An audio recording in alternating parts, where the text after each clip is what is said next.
Olá pessoas inteligentes, meu nome é Otávio Brito e sejam muito bem-vindos para mais um vídeo aqui no meu canal.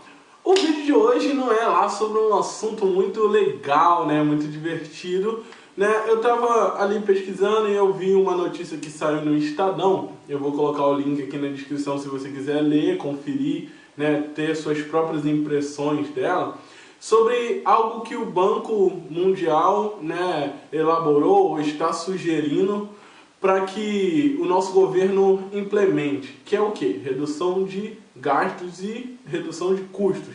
A gente sabe que a situação do nosso país não está legal, que a economia não anda bem, e a gente também sabe que a maior parte desses problemas não é por falta de dinheiro, e sim por problemas internos, problemas políticos. A crise, ela é política e não econômica.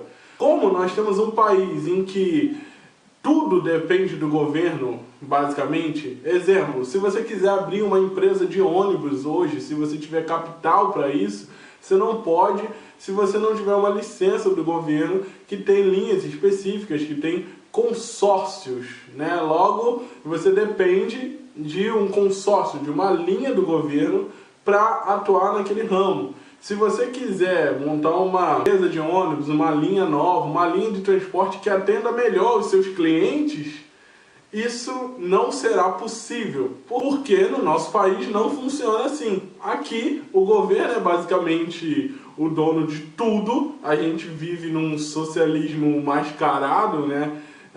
Onde o nosso governo é inchado demais, é dono de muitas coisas, manda em muitas coisas, então não é o mercado que vai gerir, né? Não é a oferta, procura, demanda, né? Esse é o meu pensamento mais liberal da coisa. Eu acho que o governo tem que fazer o papel de governo e apenas o papel do governo, regulamentar, fiscalizar, prover as coisas básicas para as pessoas, como saúde, educação e segurança. Tirando isso, o governo daí para frente, depois dessas três coisas que eu disse, eu acho que ele só deve regulamentar e fiscalizar para as coisas não passarem de determinados limites.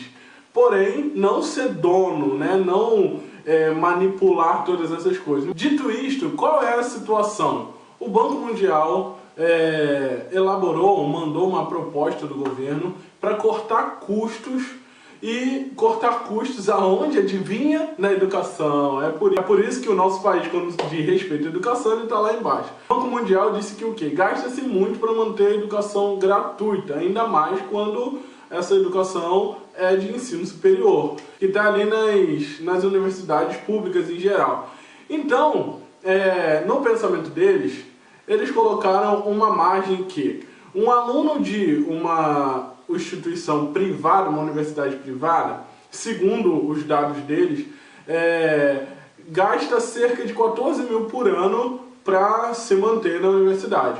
Enquanto um aluno de universidade pública gasta aí cerca de 40 mil por ano para se manter na universidade. Esse valor pode ser mais alto, né? É claro, dependendo do curso, dependendo da instituição que ele tiver. Isso foi caracterizado como um problema pelo Banco Mundial porque a maior parte das pessoas que estão ocupando essas vagas nas universidades públicas são pessoas que podem pagar por elas, né? Cerca aí de 60% das pessoas que estão nas faculdades públicas são pessoas que compõem o 40% lá dos mais privilegiados da sociedade, que tem dinheiro, digamos assim.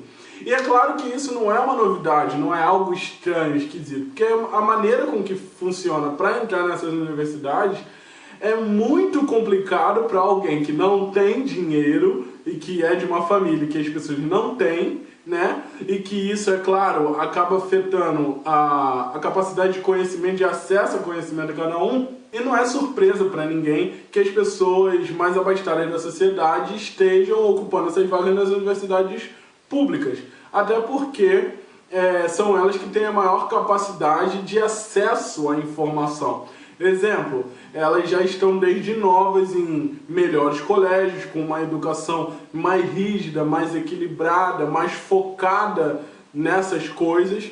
Elas têm acesso, né, mais facilmente a preparatórios, melhores preparatórios, com melhores infraestruturas. tem acesso a melhores livros e assim sucessivamente.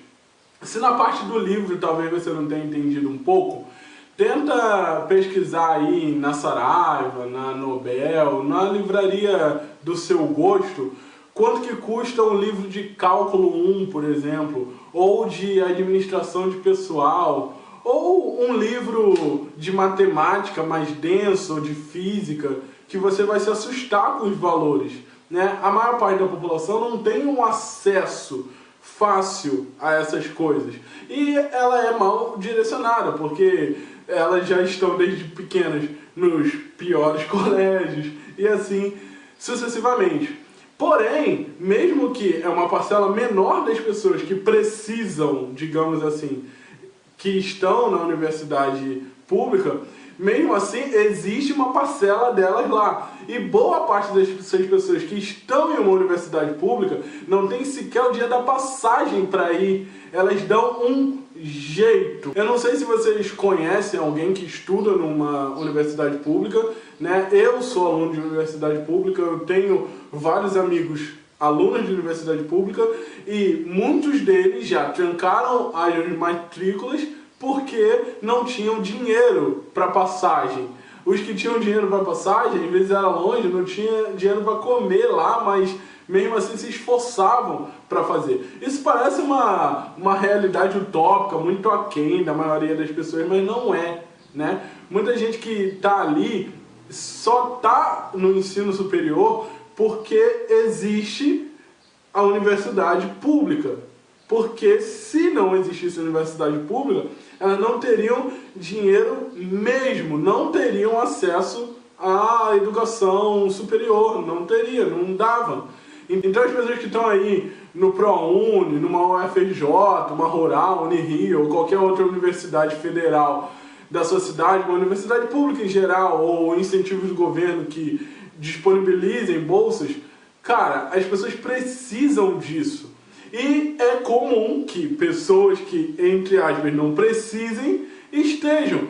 Mas é a maneira com que os vestibulares funcionam. Elas privilegiam quem tem mais conhecimento e, por uma questão de lógica que eu já expliquei, as pessoas mais abastadas vão ter mais conhecimento. Até porque conhecimento e dinheiro são coisas que caminham paralelamente. Então, esse meu vídeo aqui é um apelo, né? E também algo para te despertar. Cara, mesmo que você não seja aluno de faculdade pública, mesmo que você não esteja nem aí pro governo, né? Porque esse ano a gente já viu aprovarem tanta merda, né? Reforma trabalhista, querem empurrar a goela abaixo a reforma da Previdência, já cortaram custos de pesquisa, que são coisas importantes, né? Porque a maior parte das pessoas deve achar que a Terra é plana e aí não precisa pesquisar nada. Mas a gente não tem uma iniciativa privada em muitas coisas e é claro que a gente não ia ter na área de pesquisa. Então a gente precisa do dinheiro do governo para muitas coisas. E o dinheiro do governo é o seu dinheiro, é o meu dinheiro. É literalmente o nosso dinheiro. Somos nós que devemos escolher aonde ele se aplica ou não. Se alguém falar para você que as universidades federais, que bolsas e etc. incentivam ou ajudam de alguma maneira a perpetuar as desigualdades sociais, informe para essas pessoas que não, né? Eu conheço pelo menos 2 pessoas que só se formaram em medicina porque elas passaram na praga de um vestibular, que nunca teriam dinheiro para pagar uma faculdade de medicina, que é o olho da cara, os 2 olhos e o rins no Brasil. Não dá para pagar aqui no Brasil uma faculdade de medicina se os teus pais ganham menos de 30 mil por mês. Então, cara, se mobiliza. Eu fiz uma hashtag ali, se vocês quiserem usa, mas compartilha esse vídeo com os amigos, se inscreve no canal. Tenta se mobilizar de uma maneira. Não deixa isso acontecer tão facilmente, porque se você não está na universidade, você não vai entrar. E pensa nos teus filhos, nos teus netos, no futuro desse país que precisa dessas iniciativas, precisa que a educação superior seja gratuita, para equilibrar o valor das universidades privadas, e 2, porque sem as universidades públicas, muitas pessoas não teriam, de maneira nenhuma, acesso à educação superior.